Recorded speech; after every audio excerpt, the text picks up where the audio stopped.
23 years of civil war in northern Uganda and in border regions of neighboring countries such as Sudan, the Democratic Republic of Congo, and to a lesser extent the Central African Republic, and no one quite seems to know how to get rid of the Lord's Resistance Army, the Ugandan rebel group led by one Joseph Kony. To speak about it with us, we've invited Jon Elliott from Human Rights Watch. Jon, how come no one has been able to get rid of the Lord's Resistance Army after all these years, and in spite of the apparent determination of the Ugandan and other militaries to fight against them? Well, the LRA has a long history of being able to survive in adverse circumstances, and it's grown used to operating in very remote areas. And it's currently in a part of the world which is almost inaccessible to regional governments, never mind anybody else.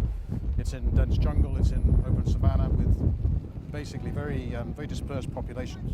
So it's difficult to track down, and it's adept at surviving in those conditions. And of course the armies of the concerned countries, we're talking among others about the armies of Uganda and Democratic Republic of Congo, don't necessarily have the equipment, they don't necessarily have the manpower to get to the LRA and wipe it out, right? That's correct. They have leadership, command and control, logistical, other problems. And the Ugandan army claimed to be trying to deal with the LRA for some years when the insurgency was in northern Uganda without much success. Now that the LRA is in Congo, in very remote areas, it's even more difficult.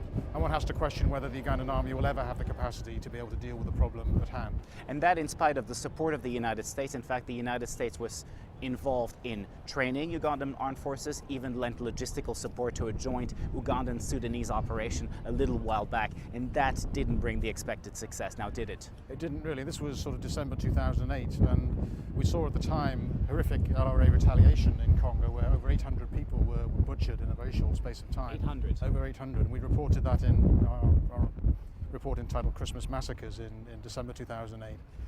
So it's very clear that even when the Ugandan army and the Congolese army are trying to deal with the LRA problem, the LRA still has a capacity to strike back, and civilians in northern Congo are not being protected effectively.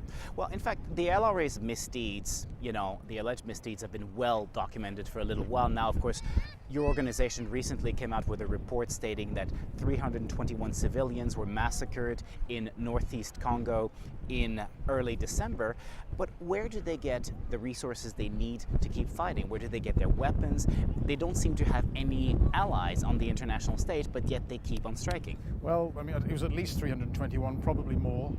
We documented 321 deaths, horrific deaths in Congo in December. Over 250 abducted by the LRA, and that gives you a clue really as to how they operate. They attack remote communities, defenseless communities often. They don't need guns for that, they need machetes, they need any kind of implement, sticks, and they round up villagers and they steal from villagers and they brutalize them.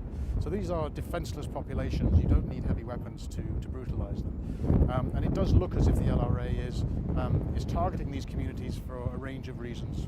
To feed themselves, again, that's how to survive, to abduct more children into their ranks, also to brutalize and terrorize local people, to dissuade them from cooperating with the Congolese army, the United Nations, and the Ugandan army. And are they successful in dissuading said communities? Well, of course, if your community is going to be targeted and you see families and schools and so on wiped out, it's going to make you very hesitant. And that's why we've been calling for a much clearer, much more targeted policy of civilian protection in northern Uganda, first and foremost.